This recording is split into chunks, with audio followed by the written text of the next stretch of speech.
kamu pernah merasa penglihatan semakin buram? Atau kamu pernah menyadari mata kamu sulit fokus ke satu titik? Atau merasa seperti ada bayangan yang menari-nari di lapang penglihatanmu? Tenang, jangan panik dulu. Coba cek kadar gula kamu ke dokter. Jika kamu memang memiliki diabetes, maka kamu harus lebih waspada. Diabetes berakibat buta? Kok bisa? Jangan salah, salah satu komplikasi terbanyak diabetes adalah gangguan pada mata. Gangguan tersebut dapat berupa katarak dan glaukoma. Namun yang paling sering menyebabkan kebutaan adalah retinopati diabetik. Retinopati diabetik adalah kondisi kerusakan pada pembuluh darah di retina akibat penyumbatan. Retina sangat bergantung pada darah untuk membawa oksigen dan juga nutrisi. Jika dibiarkan terlalu lama, penyumbatan dapat menyebabkan retina kekurangan asupan oksigen dan juga nutrisi tersebut. Sebagai reaksi, pembuluh darah abnormal atau neovaskular akan tumbuh demi membuka jalur untuk darah masuk ke retina. Namun, pembuluh darah ini sangat rapuh dan mudah pecah, yang dapat menyebabkan timbulnya titik bayang-bayang yang muncul di lapang pandang mata, serta terhalangnya penglihatan. Selain itu juga, pembuluh darah baru tersebut bisa menimbulkan jaringan parut yang akan menarik retina hingga terlepas, atau biasa dikenal sebagai ablasio retina. Emang sih serem, tapi kayaknya di Indonesia bukan masalah besar ah. Sayangnya, itu tidak benar. Di Yogyakarta, ditemukan angka kejadian retinopati diabetik sebesar 43% pada seluruh penyandang diabetes tipe 2, yang merupakan tipe diabetes terbanyak. Dari angka tersebut, 26,3% atau 1 dari 4 pasien menderita retinopati berat yang mengancam penglihatan. Ditambah lagi, menurut World Diabetes Federation, Indonesia adalah salah satu negara dengan penyandang diabetes terbanyak, yang menduduki peringkat 7 dari seluruh dunia. Pada 2019, terdapat lebih dari 10 juta penyandang diabetes di Indonesia. Setidaknya 3,5 juta pasien terancam retinopati diabetik. Masih nggak percaya?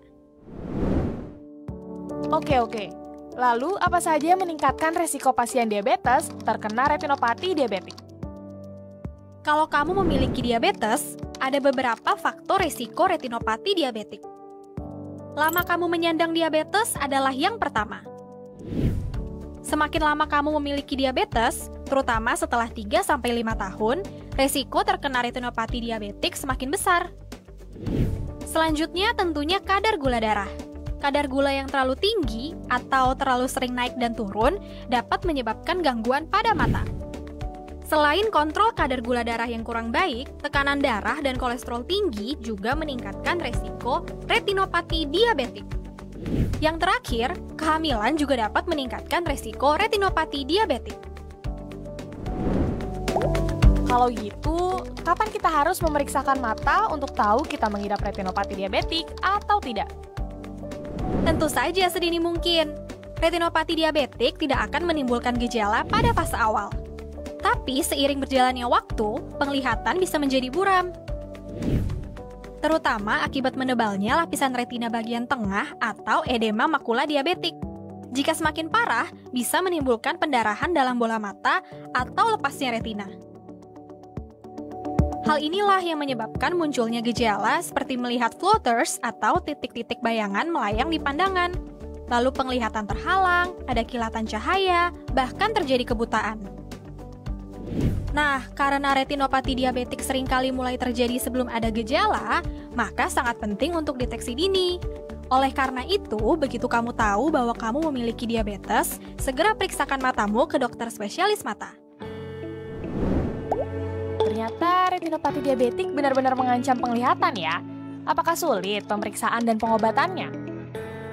Enggak kok, untuk pemeriksaan sama dengan periksa mata biasa. Biasanya dilakukan tes membaca huruf atau angka pada daftar Snellen. Dan juga pemeriksaan mata dengan mikroskop. Tujuannya untuk mencari kelainan mata selain retinopati diabetik seperti katarak, glaukoma, atau kelainan mata lainnya. Setelah itu, mata akan diteteskan obat untuk melebarkan pupil untuk melihat kondisi retina. Dan terakhir, akan dilakukan foto retina, sehingga bila terdapat retinopati diabetik bisa langsung diketahui. Untuk sisi pengobatan juga simpel banget kok. Di tahap awal dan gejalanya masih ringan, pasien akan diobservasi berkala mengikuti anjuran dokter mata. Tapi kalau gejalanya berpotensi mengancam penglihatan, maka perlu dilakukan terapi laser atau injeksi obat khusus ke dalam bola mata. Kalau sudah sangat berat, misalnya terjadi pendarahan dalam bola mata atau ablasio retina, baru akan dilakukan pembedahan atau vitrektomi. Perlu diingat ya, terapi pada retinopati diabetik bukan bertujuan untuk menyembuhkan, tetapi terapi dilakukan untuk mencegah gangguan penglihatan lebih lanjut dan kebutaan. Oleh karena itu, mencegah jauh lebih baik daripada mengobati. Kalau gitu, alternatif terbaik yang bisa kita lakukan untuk mencegah retinopati diabetik apa dong? Tentunya kelola diabetes kamu dengan baik. Mulai dari kontrol kadar gula, tekanan darah, dan kolesterol. Caranya dengan diet yang sesuai, olahraga yang cukup, berhenti merokok, dan konsumsi obat-obatan secara teratur sesuai dengan petunjuk dokter. Biasakan untuk melakukan kontrol rutin ke dokter umum, internis, atau dokter ahli diabetes. Dan jangan lupa ke dokter spesialis mata juga. Semakin cepat kamu mengecek kondisi diabetesmu, maka retinopati diabetik akan dapat dicegah lebih dini. Selain itu, tentunya juga harus dibarengi dengan perubahan gaya hidup yang lebih sehat dan mendukung. Jika sudah terkena diabetes, kamu dapat menjaga kesehatan penglihatanmu dari kebutaan dengan deteksi dini, dilanjutkan dengan pemeriksaan berkala. Satu fakta lagi, retinopati diabetik ini paling sering terjadi di umur-umur produktif bekerja loh. Jadi, jangan ambil resiko. Jangan sampai menyesal karena telat menyadari gejalanya. Hindari penurunan kualitas hidup karena gangguan mata yang disebabkan oleh retinopati diabetik.